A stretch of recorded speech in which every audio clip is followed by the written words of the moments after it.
We bundled together the last 5 ways of Jesus in this sub-series called 4.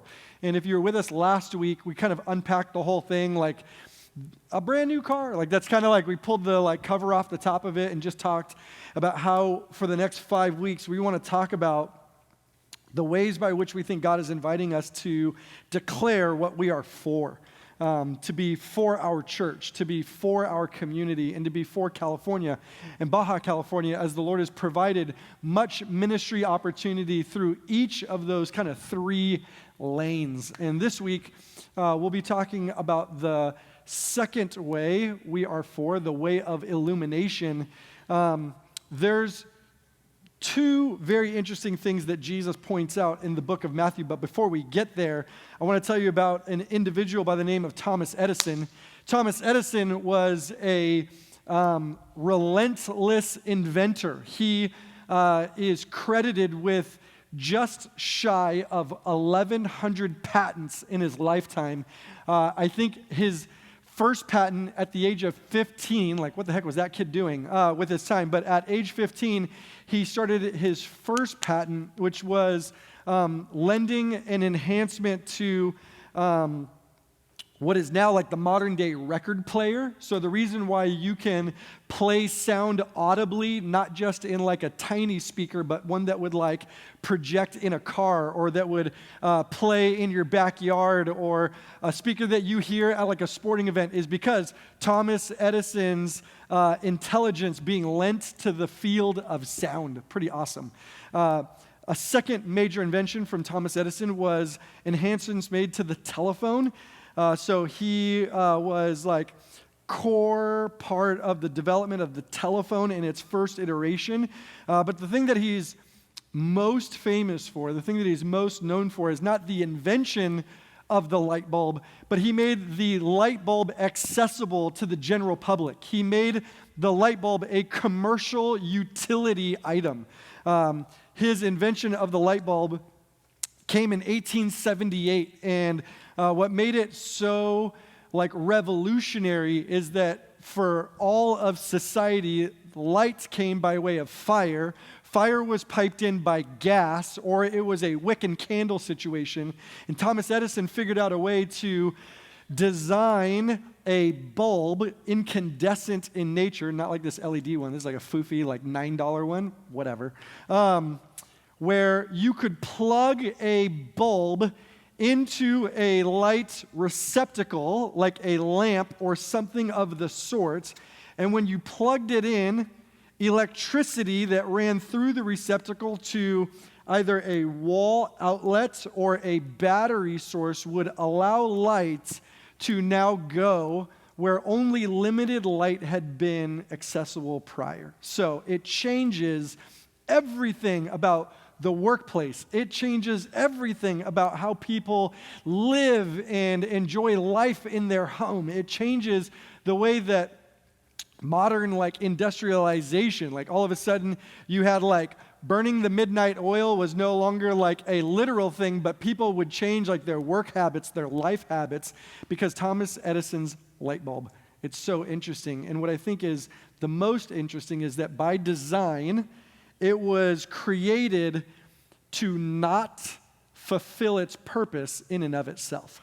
Follow me here, right? So a light bulb, even today, requires a receptacle by which it's activated, and then that light bulb's receptacle requires it to be plugged into a power source. And this is a perfect illustration that lines us up with the way of Jesus today, as Jesus kind of declares over a massive group of people that they themselves are light. And so I want to get into Matthew chapter 5. The context is like my favorite version of Jesus is not necessarily when he's like going after the Pharisees for being too religious, but then like being wildly like corrupt and like wicked on the inside. That's a good version of Jesus, but it's not my favorite version of Jesus. There's other versions of Jesus where he is setting the 12 up. We had gone like into this weeks before where he's like, it's going to be hard. You guys are going to experience much physical pain. There's going to be a lot of like like conflict and tension, but you're going in my name. That's another like sent version of Jesus. Maybe my favorite depiction of Jesus comes out of Matthew chapter 5, and it's Jesus giving like a whole new understanding for people who are in earshot of him, what it looks like to live blessed. And Matthew chapter 5 is like the chapter that we get the Beatitudes. It's all the blesseds. Blessed are those, blessed are those, blessed are those. If you've not ever read that, it's a great one to go and catch. But in the middle of Matthew chapter 5, Jesus on a hillside with a multitude of listeners, there is a wide spectrum of individuals that are people who are doubting, people who are wondering, people who are just there for the free snacks like Costco. There are people who are like the devout followers. There are the people who are like just very upset with the person of Jesus because he is rearranging all that they understand of what it means to be like religiously faithful.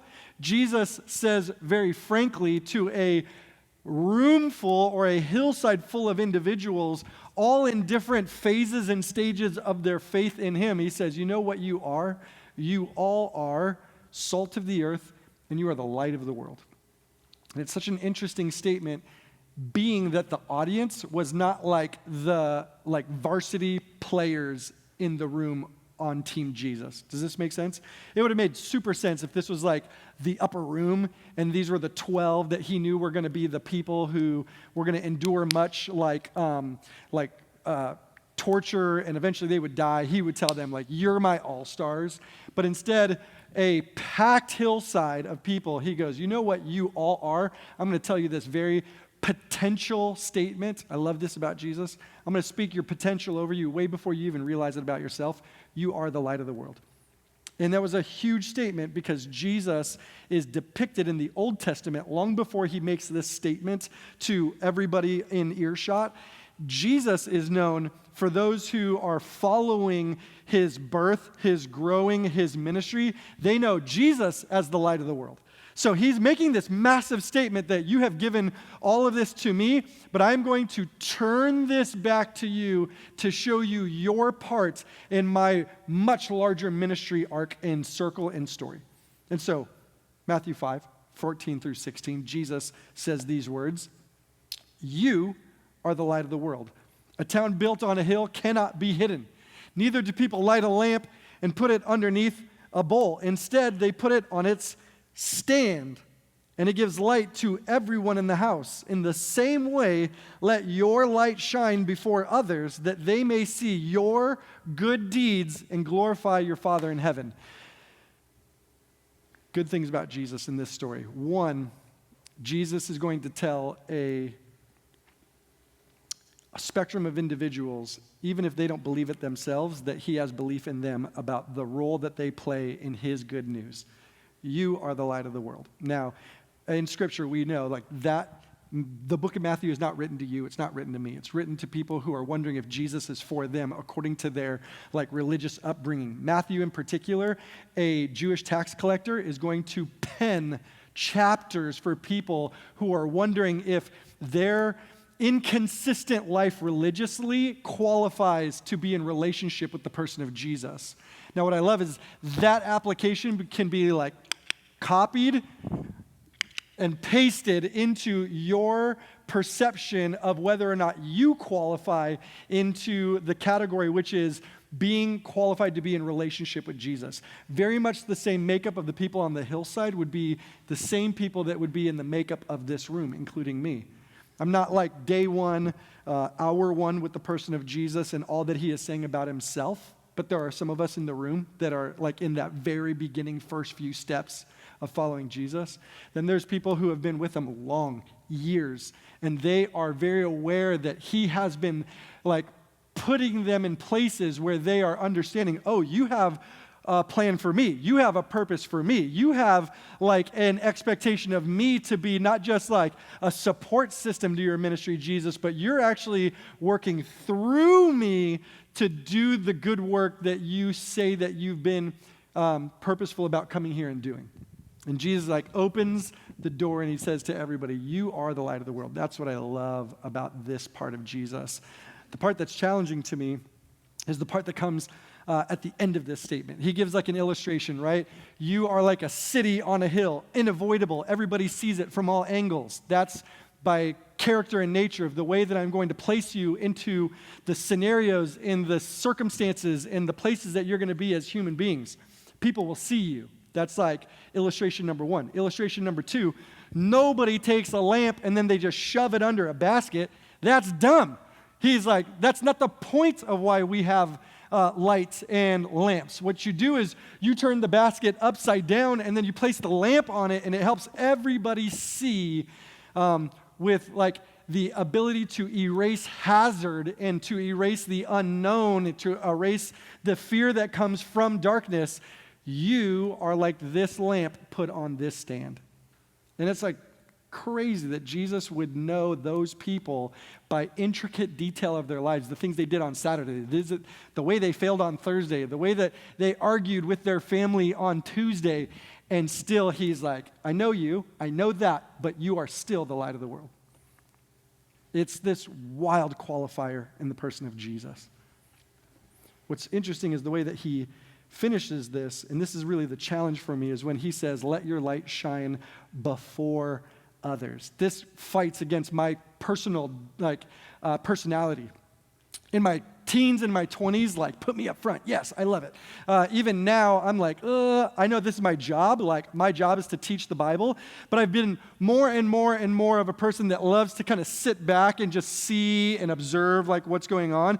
I realize the character and nature of my children are now those upfront lovers. Like, bravery, get that kid a stage quick, right? But I've just figured out that, like, I feel better in the background. I like watching what God is doing on a regular basis. Probably a lot of you guys are like that. But this commandment, let your light shine before others, is not one that anybody is exempted from. Nobody gets to say like, oh, that's actually not a part of my personality. Jesus is like, oh, I know, but I'm still asking you to shine your light. And so that word, let your light shine before others, that word before in the Greek's got like 3 fantastic definitions. It means literally in front of, it means in the presence of, and it means in the sight of. That's what it means to let your light shine before others. Then it says, so that, it's got like a purpose for it. It's not so that others can see you, it's so that they can actually see your good deeds. Now that word, good deeds, it is defined as a much more like detailed definition. Any product, whatever, anything accomplished by hand, art, industry, or mind, it can qualify as an act, a deed, or anything done. That is what good deeds are qualified as. If you're like, well, but what does it mean, good deeds? It would mean anything that you do, anything that you think, or anything that you drum up is inside of the field of a deed. And Jesus says, let people see. Put it so they can see your good deeds, so that it would lead people to the Lord. Very interesting command. So here's what I want to do. I'd love to give you practical ways by which you can see your life, the light of the world, as a lampstand, and maybe some of the channels by which your light could be put out like a lampstand, and challenge us to see which one is like innately in us, like, oh, that one's pretty easy. I'm pretty, like, that one I get. That one seems to be like pretty easy to connect the dots with, but then I'm going to ask you of the 5, which one's the hardest one? And then like, we'll just kind of wrestle over these ones. So the multiple lampstands by which our light shine. The first, oh, hey, Des, thanks for being like my Vanna White. I love it. Thank you. Dun-dun, dun-dun. Okay. The first is story. Story is an interesting one because all of us have a story. Most of us, if we were asked, hey, do you have a story that can be a light so other people would know about how good God is? Most of us would say, thanks, I'll pass. The reason why is because so many of us feel like our story is incomplete at this point. Like we know that there are chapters that still need to be written, or there are parts of your story that feel very like, I don't want to share that. They feel hard. They feel like you don't even make sense of what you've had to live through in the last several seasons, the last several months, maybe the last several years. Sometimes story can be the thing that actually makes us feel as if God has actually passed over us and our ability to be used, our ability to be somebody that's worked into the team that helps deliver the good news. But what I love about Jesus and what I love about how good God is that he takes our stories, and if we're willing to hand them over to him, if we're able to trust enough that even though our story feels incomplete or it feels like it's been sold short or it feels like it's got nothing good to give, even if we surrender that over, God will and says, he declares that he will use them for his glory if we're willing to turn them over. It is a version of light. It doesn't use electricity. It uses an outside source. The flame is fueled by the wax. That's the energy maker for this story. And what I love about Jesus is he says, it'd be so unwise to keep something down here when it's purposefully meant to live by design on a stand so that it can help others navigate potentially the chaos of their own story as you surrender yours to him. It doesn't mean that Jesus is going to put like a microphone in your hand to be like, all right, now is your time to share. I've actually tried to do this so often with my own mom. I'm like, Mom, you have lived such a wild story. I wish you would let me interview you. And she's like, Mijo, you know who my story is for? For the men and the women that show up at our front door who they know me, they know my story, and the Lord just allows us to talk in a quiet way. Not in a like megaphone, microphone way, but just for me to remind somebody that God's not done with their story. That's the beauty of how a story can be used as a lampstand. And all of us have one. The second one is through our neighborhoods. You realize that where you live is by God's design, right? Like where you live, it's funny because so many times, especially like in a season when we feel like we're not being satisfied, we start looking elsewhere for where we might be able to lay roots down. You might be looking for an extra bedroom or kind of a better part of town, or you're looking for a little bit of square footage so your kids can like run around and find like a little bit more, like get their wiggles out. Where you are, even if it's not where you want to be by way of like home and neighborhood, is God's opportunity handed to you to share your story, to shine your light. There's so many great stories that are written through lives like yours when it comes to that awareness that God has put you in a neighborhood with great purpose and with great intentionality. I know lots of you by name who make space for your neighbors to come and hang out in your garage, to walk across and deliver food, to make block parties out of like any random weekend that has like an excuse for you to pull out your very expensive grill. Like that's what it means to shine a light for your neighborhood. Sometimes you don't realize by way of your relational opportunity in your neighborhood that that's actually a part of God giving you a lampstand to place your light. When we lived in the first 2 years of our marriage, Fallon and I lived off of 28th Street, off the 94. It's like essentially the last 3 exits before you get into downtown. It's like South Park-ish. And in that neighborhood, I was like, man, this is really not safe. Like ultimately, it's like, it's beautiful hills. You get to see the downtown, like kind of cityscape tops, but like economically speaking, probably not the safest place to like bring a family into existence. None the while, that's where the Lord placed us. And so we lived on like this big sloping hill. We didn't have a driveway, so we'd always park our cars. Like I knew it was going to be like eventually the day was going to come when I forget to put it in like park e-brake, and that car was just going to go like rolling down the hill. It never happened to us, but one time our neighbors who lived across the street, and it was like a pretty rough kind of multi-family unit situation, boarded up, like blankets in the windows kind of set up, like folks driving in and out at kind of all periods of the night kind of set up. Some of you guys, that is your home. That's cool. That's cool. But like for us, that was like a little sketchy. That one of the people that lived in that house parked their car in front of our car, and on one random day, trying to leave the neighborhood quickly for unsaid purposes, that person threw their car in reverse instead of drive and just slammed into Fallon and I's car. So much it put the car that's wheels were chalked in up onto the curb. Strangely enough, nothing really bad happened to our car. Like the hood was not compressed in, but I was like, okay, here's a moment. And I honestly was not thinking about being the light of the world. I was thinking like, that's our only car. And this lady just full on slammed into it. So I rolled out there and was like, yeah, the light of the world. You blew the lights out on my car. But I didn't like make a big deal about it, and I knew that like the insurance exchange is always the sketchy thing, right? And I was just like, you know what, we're just gonna let it lie. And not saying like that was like a even strategic thing, but literally like the next day after we didn't exchange numbers and didn't make a scene about it, the next day on our front porch, I came home to 2 40s on my doorstep. You know guys what 40s are? Like 40 ounces of like malt liquor, like King Cobra, Pabst Blue Ribbon.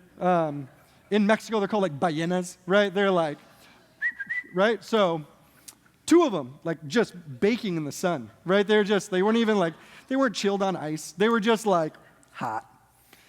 And I remember getting home and being like, what the heck? Like, Fallon, did you buy it? It was like a subscription service or what? And like, I pick them up and I look, obviously that's the house directly across from us, and the lady that was there who like slammed into our car, she was like, and I was like,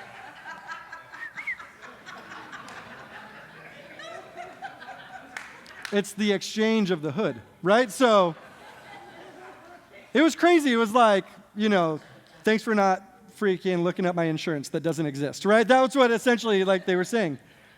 Wild. We never talked to that lady ever again until like a year later, something happened in that house where somebody close to her died unexpectedly. And that lady was pacing in front of her house, and Fallon met her out in the front yard because Fallon was out there. And I remember seeing this sight between looking out the window, Fallon walking out to the middle of the street, and this lady walking out of the middle of the street.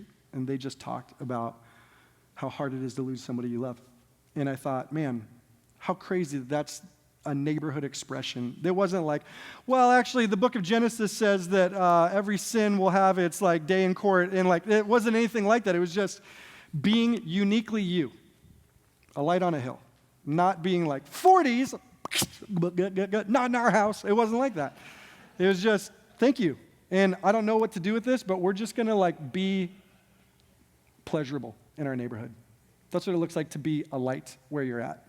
Maybe it's 40s. Maybe it's something else. You decide. The next one, finances. Finances are an interesting one. Last week we talked a ton about it.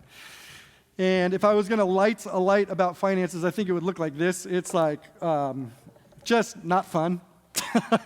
It gets in the way sometimes. It shines in your face. But I'll tell you what, it is so necessary as I become more mature as a believer to understand that God works mightily through all the ways by which I invite him in. And this is what our church is doing this whole 4 series about. We're trying to create an awareness that there is an opportunity to be for the church, for the neighborhood, and for our communities in a way that would purposefully invite you in to think strategically about how your finances play a part in this. It's how we fund kids ministry. It's why we build things like Trunk or Treats. It's fueled by generosity. It's a different kind of light, and yet it does the exact same thing Jesus calls us to. In the year to come, we're going to invite everybody to consider what it looks like to plan vacations and spending and things that you need to pay for, the unexpected things that you have to pay for, and also your generosity in general. What does it look like to make a purposeful pathway to say, Lord, could you make this a light if I surrendered it to you? Every year we do this thing called the Christmas offering, and I think it's awesome. It is like back in the day at churches, they used to pass like a bucket or pass like the dish, and it was like a collection so that they could execute like the regular rhythms of the church. We don't do that anymore. Instead, the Christmas offering is like a bucket that's passed, knowing that there will be things that will come up in our society, in our city, in our country that we want to jump quickly at providing aid. We've done it several different ways in several different like expressions, but every year we collect a Christmas offering so that the church doesn't have to rally when there's something that happens. We're ready when something happens. And so in the year to come, we're talking to everybody. We're hoping that you would consider what your part might be in that so that we can position ourselves as a church to be a light, both collectively as a church, that's what the city represents, but also just as individuals, that we would take time to figure out where God wants us to shine that light so that it can impact the people and the places that God wants us to impact. I'll turn this off because you won't be able to see the rest of the day. The fourth one is work in school. Work in school. Now, this one matters a lot right now. I think of like what we launched 2 months ago, like a Wednesday night service. And I feel like what's happening in our Wednesday night service is like this natural draw of people who are really in it in either work or school. Right? And like we've had conversations multiple times with people coming to worship on Wednesday because it's such a volatile and such a timely moment where they are in the classroom, either as educators, as people who work in K through 12 or higher ed, or as people who are actually taking classes, people who are in the throes of their educational journey and the difficulty of what it's like to both accomplish the goal of being educated and two, to learn what it looks like to shine your light.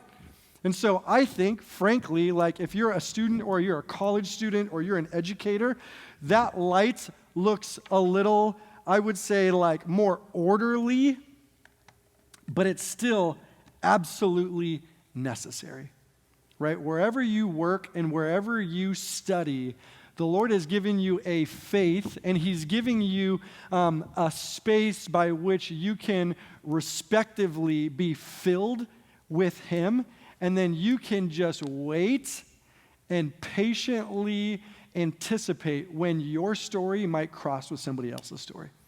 You guys realize, I don't know if you know this, but like my dad was an aerospace engineer for his entire life. He was a contractor. He never went direct with a company because my dad was born in Mexico, and it took him into his 40s before he became a U.S. citizen. And so my dad was never offered a direct job. My family always were like subjected to like contracts. When they ended, that was the end of employment until another contract came.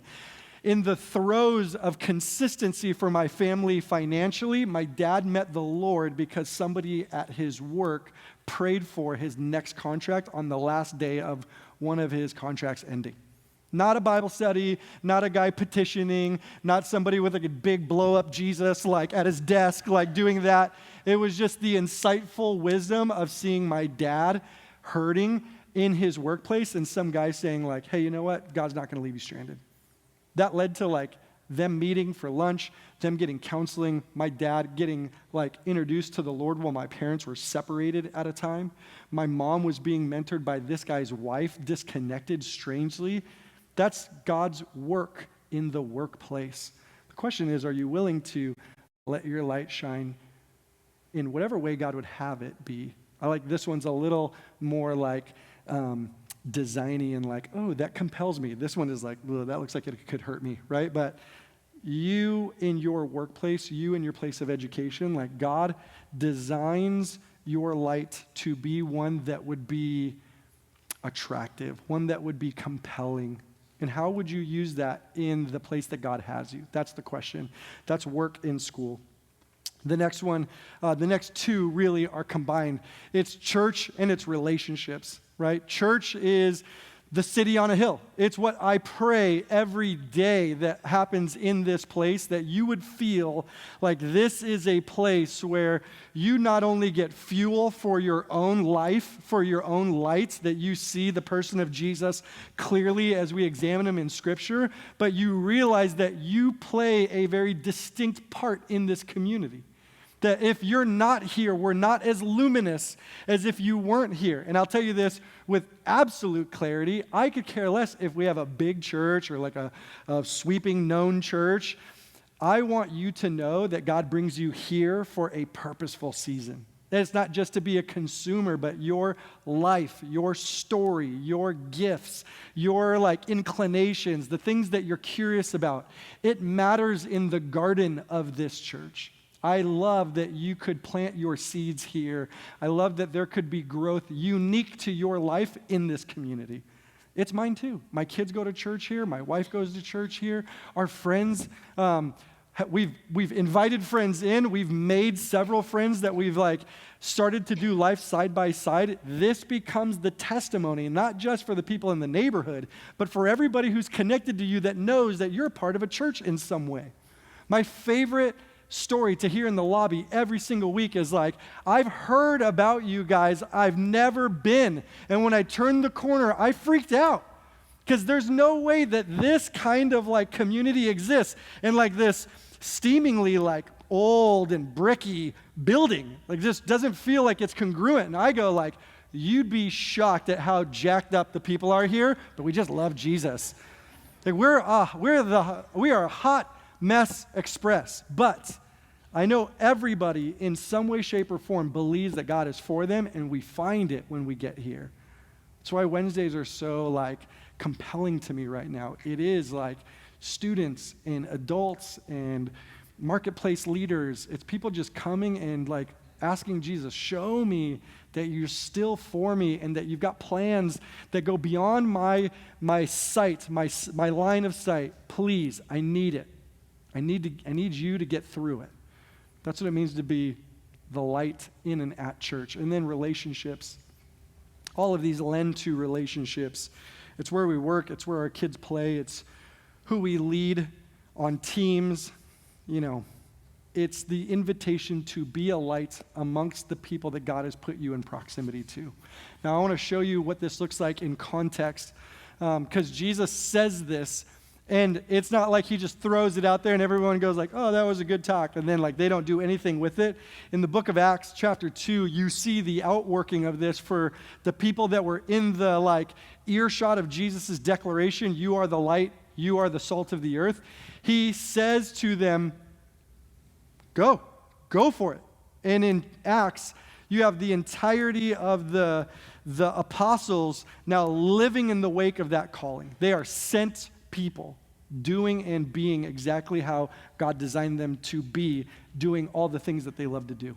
And it says this in Acts 2:42. It says, they devoted themselves to the apostles' teaching and to the fellowship. That's where we get essentially the New Testament. The fellowship part is the interconnected part, to the breaking of bread and to prayer. Everyone was filled with awe at the many wonders and signs performed by the apostles. It says all the believers were together and they had everything in common. So much and so they sold property and possessions to give to anybody who had need. It says every day they continued to meet together in the temple courts.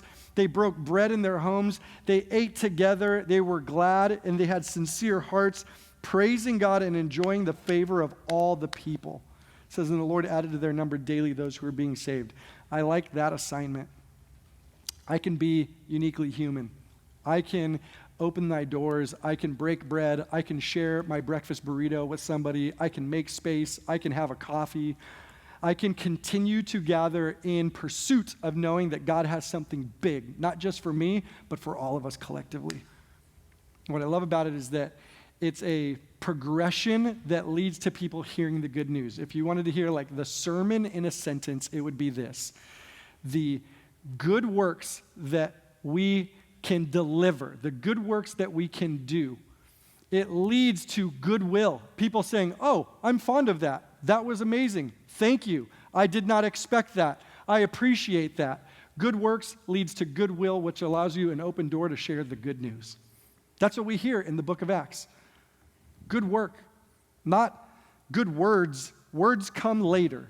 Good works leads to goodwill, an open heart to receive truth, to receive relationship, which leads to this great presentation of the good news. That's what I'm hoping we do. That's what I'm hoping our church embodies, not just over the next 5 weeks, but really for the next year. So, what does it practically look like? That's for you to decide. That's why I said we got 5 of them. You should be able to write. Actually, we gave you every single one of you guys one of these prayer cards, and I'll invite the band to prep for this. Des, would you mind breaking down my very complicated illustrative table here? Don't start a fire, please. Okay, so this prayer card has 2 prayers on it, one for you and your family during this season. What does this mean for you? My prayer is that you would ask, Lord, what does this mean for me? What are the ones that are easy, Lord? What are the ones that I naturally incline myself to? Help me to continue to be faithful in those easy ones. Then ask the question, what's the hard one? What's the one that I'm like, that's probably not for me? I would tell you, all of it's for all of us. So what's the hard one? Can you articulate that? Write it into a prayer. Jesus, strengthen me. Jesus, show me. Jesus, meet me. Jesus, empower me to be the light where it's hard, in a way that's difficult. And then secondly is this prayer for our church during this season. I love hearing how people pray for the church and how it moves like an organism amongst the people that interact with it. I would ask that you'd put a prayer down for the church. You're not going to turn these in, so I'm like, ooh, Daphne's praying. See that? We're going to have to make sure that she's got a background check, right? That's not what these are for. These are for you. Keep them in your secret places and ask the Lord, do work on my heart, do work in this place concerning this. My hope is that you would hide it away, and then in a month to come, you would rediscover it and go oh wow, he's actually doing that right now. Right now he's doing that. If you heard about this, the 4 series and the 4 initiative, and you weren't here last week, but you want more information about it, I'd be happy to give you some guidance in the back in the lobby. If that's something that's compelling you, I'd love to talk to you about how, as a church, we're moving into the next year very strategically. Here's how we're going to close. The team is going to sing a song that's, I think, more contemplative, and I'd love for you just to take some time between you and the Lord. This is not a show. Heaven forbid we think that we have anything to offer. We want to make space so that the Lord can communicate clearly to you about how he has designed you to be a light. So take the time to ask the Lord, what does this look like for me personally? And then we'll spend that song in prayer. And then the last song, we'll worship together, anticipating what God's going to do. Can I pray for you guys? Jesus, I thank you for this church family. I thank you that you invite us in, no matter where we stand, kind of in the lineup of belief, Lord. Some doubters, some skeptics, some seekers, some people back again after a season of failure, wondering if you're still there. And Lord, for others, it's been the long road with. Jesus, you have so much grace and you make so much room for every single one of us at every kind of season of our life. Lord, my prayer really simply is that you would show us what it looks like to live as light. Lord, knowing that we are a reflection of you, but also, Lord, that you call us to shine a unique light that you've designed us as in the places you've put us. Lord, show us what that looks like as we worship together. We love you, Jesus. In your name I pray. Amen.